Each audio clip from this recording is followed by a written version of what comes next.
a gegadine. Salute, hai domande non ta gegadine?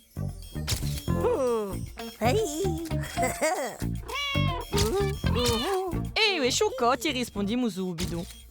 A gegadine è quando non vediamo mica d'un occhio. Oggi due. Ti domandi come e perché? Temo da spiegare. Ma prima, sai come vemo berbere? E beh, quando vediamo qualcosa, l'occhi pigliano un lume e lo mandano a redina, che è come un schermo di cinema in fondo all'occhio. A redina muda il lume in messaggi e manda al cervello, che traduce ciò che gli vede nell'occhio per indetto, qui si dice e comicio. Ma vari problemi ci vogliono impedire di vedere.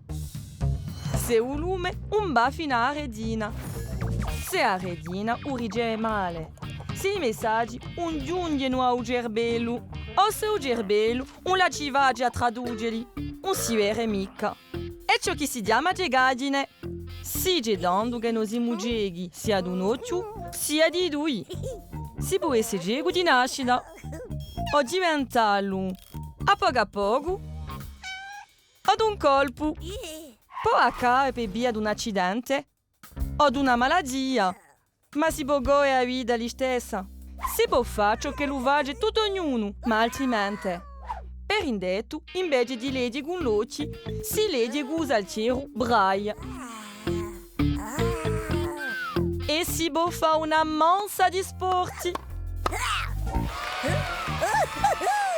E poi si può avere di noi un amico speciale che ci aiuta a muoverci.